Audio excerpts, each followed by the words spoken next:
Hai,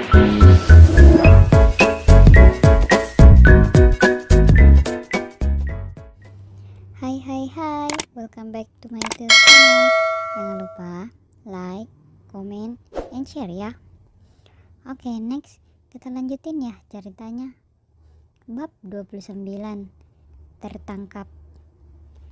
Sebelum mereka mengunjungi Menara Eiffel, Chico terlebih dulu membawa Devi untuk makan. Kita makannya di pinggir jalan saja ya, ucap Devi. Kok yakin ingin makan di pinggir jalan? Iya, sekali-kali kok makan di pinggir jalan juga, biar tahu rasanya. Baiklah. Sampai di satu tempat, mereka duduk di sebuah truk makanan, lalu memesan makanan. Giovanni, apa?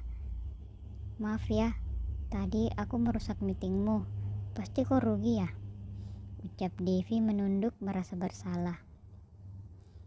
Iya, karena aku kehilangan 100 juta dolar, ucap Chico yang berniat mengerjai Devi, yang padahal kerugiannya tidak seberapa bagi Chico. Maaf ya, harusnya tadi aku menunggumu di penthouse saja, ucap Devi menyesal. Kau kan memang keras kepala. Tapi memangnya meetingmu seperti itu ya? Tanya Devi yang tiba-tiba berganti ekspresi. Iya, itu sudah hal biasa. Oh, pantas saja kau tidak ingin aku ikut kan? Ucap Devi menatap tajam ke arah Chico. Kenapa? Kenapa kau menatapku seperti itu? Memangnya ada yang salah? Ujar Chico yang kini heran melihat perubahan ekspresi Devi. Kau pasti ingin bersenang-senang dengan mereka kan? Mereka kan cantik, seksi, ucap Devi. Hei, harusnya aku yang marah. Kau sudah membuatku rugi. Ternyata kau memang pria mesum ya. Bagaimana mungkin orang meeting ditemani wanita-wanita seksi? Dan pantas saja kau tidak marah disentuh olehnya, ucap Devi kesal. Bagi kalangan seperti mereka, itu sudah biasa Devi.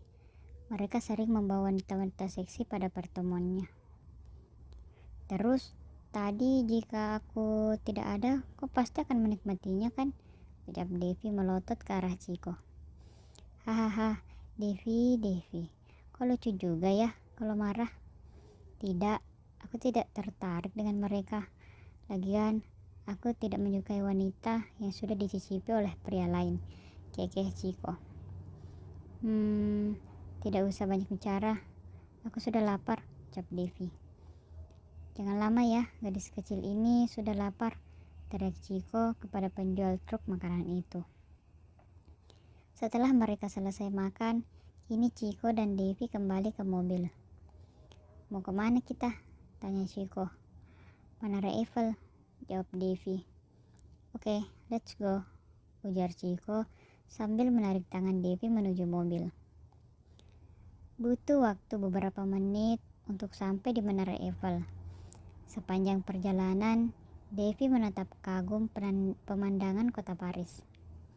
Wah, kota Paris benar-benar indah, ucap Devi menatap kagum. Hehehe. Chico hanya tersenyum melihat tingkah Devi. Setelah menempuh perjalanan beberapa menit, tiba-tiba beberapa mobil menghadang mobil mereka. Chico seketika langsung menginjak rem. Au, teriak Devi saat badannya terhuyung ke depan sehingga kepalanya terbentur di dashboard mobil itu. Kok baik-baik saja? Tanya Chico khawatir. Ya, aku baik-baik saja. Apa yang mereka lakukan? Ucap Devi lembut. Ricky yang berada di belakang mobil Chico pun dengan cepat keluar dari mobilnya, lalu memberikan senjata kepada Chico.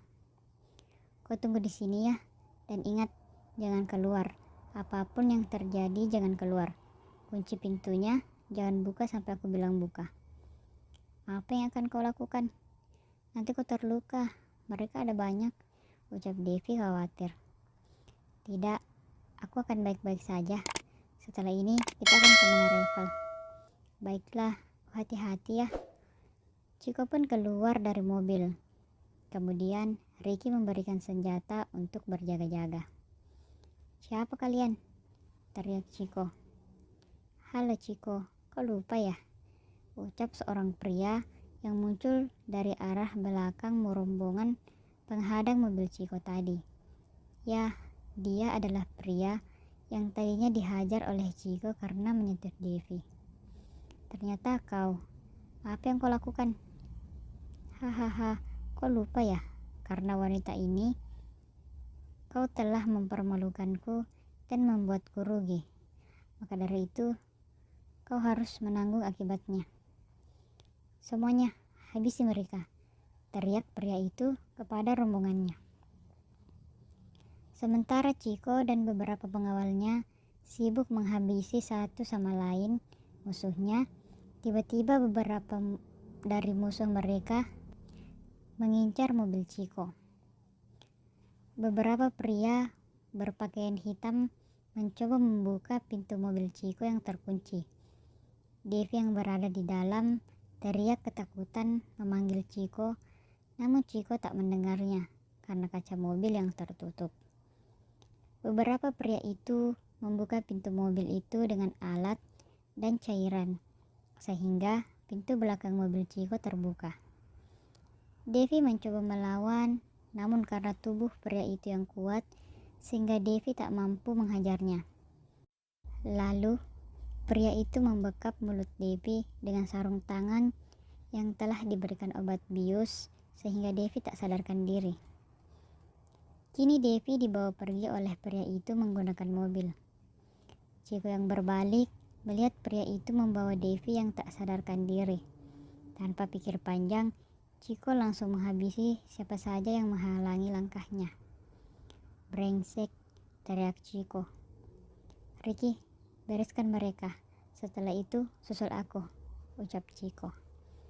Chiko lalu pergi membawa mobil yang dikendarai oleh Ricky.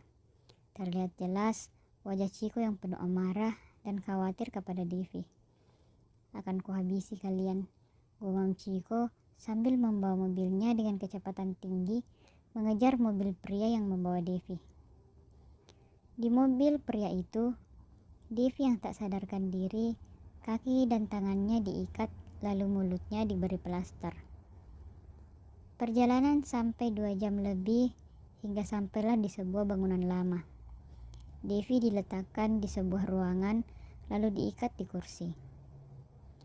Devi yang tersadar akibat disiram oleh seseorang kini melihat sekelilingnya. "Aku di mana?" teriak Devi kepada pria-pria yang membawanya tadi.